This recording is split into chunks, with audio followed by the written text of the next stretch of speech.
hi everybody. I just went for a little ride down Robin Post Lane in Hailsham, and it got me thinking that there may be some of you out there that are thinking of taking your bike off the tarmac onto some gravel tracks and really not sure what these sort of roads look like. I've only done it a couple of times, so it's Robin Post Lane just off the A22 in Hailsham. It's a byway, open to all traffic. It's only open between certain times of the year. It's closed during the winter basically, but before I did it I was very nervous because I didn't know how long it was going to go on for, what was the road surface like, you know, what am I going to meet, etc. It turns out it's a very simple little stretch of gravel really, so I thought for those of you that are thinking of taking your adventure bike or your bike onto a track like that and don't know what to expect, this was just a little clip of what the route is like. So basically you turn off from the A22 as if you're heading for Arlington, and then Robin Post Lane is immediately on your left. It's a, as I say, it's a byway. It is open to all traffic during certain times of year, so cars and motorbikes, etc. A few quick things. This isn't really, I'm not an advanced rider by any stretch, so this isn't a sort of a how-to video. It's just to show you what it looks like. I would say that you do want a bike that has got decent suspension because there are some bumpy bits. So I wouldn't take a sports bike or a cruiser potentially. I don't think tyres are as much of a big deal on this sort of road as people would make you believe on the internet. I've got some Pirelli Scorpions on my bike, but I don't, you know, that wouldn't make any difference. When it's dry, any decent tyre would be fine. So don't blow yourself up about tyres and get all worked up about that. So before I even got onto the lane, I had to wait for this lady with her horse. If we want to keep these lanes open, we must be courteous to other road users so that the council don't get inundated with complaints about bikers whizzing up and down. So on this journey today, I did meet a couple of horses, actually, two I think, and some pedestrians. So it's really important that you respect them and give them some space and time to get past, all right?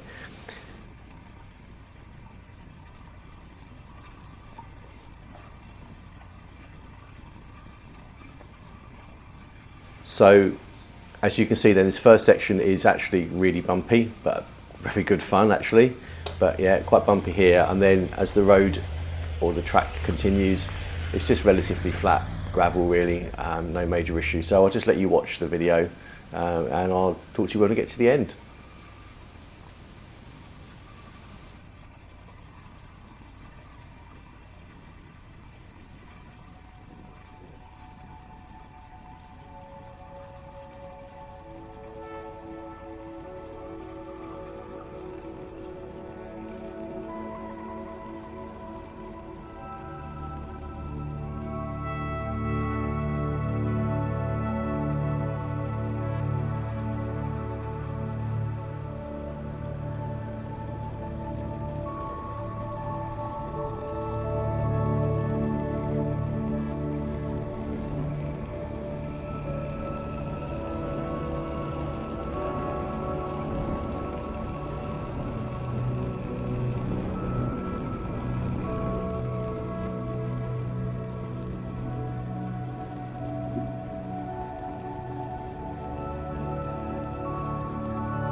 to the end of the lane. I'm just going to turn around quickly and then head back in the opposite direction just so you can see what it's like from the other direction.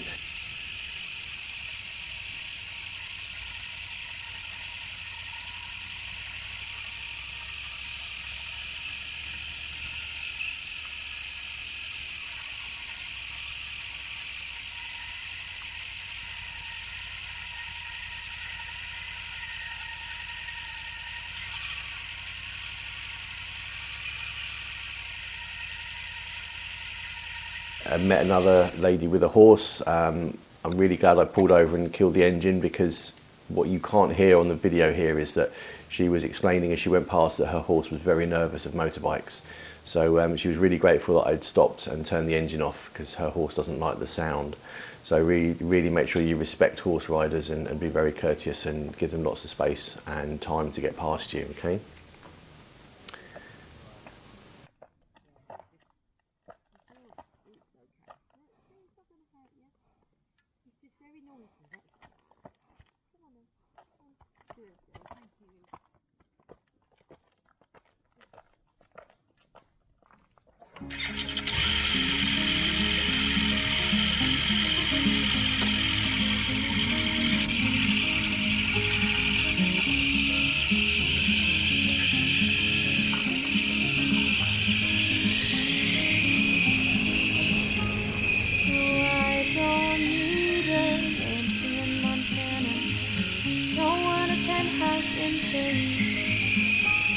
No gables in east, 4,000 square feet, just to fill up things I don't need.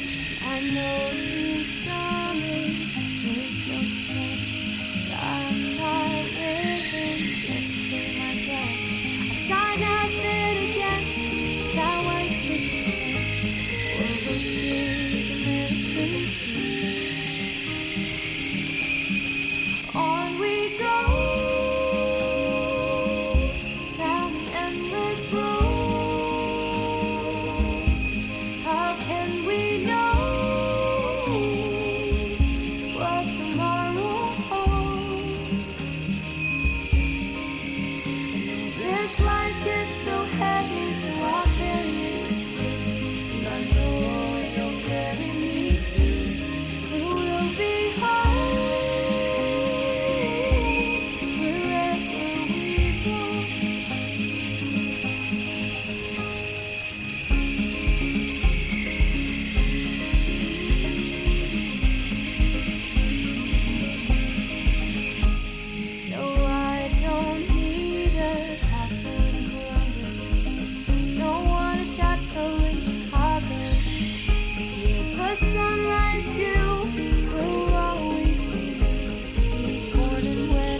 I rode this in July 2025, so we'd had a lovely dry spell, so it was nice and dry. I have ridden it when it was damp, and I'll be honest with you, I did get a little bit stuck in some muddy bits halfway along.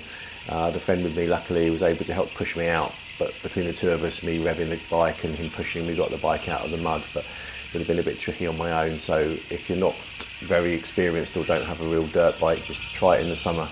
But as you can see, it's a nice little trail, something different to do. Yeah, I hope you enjoyed the video.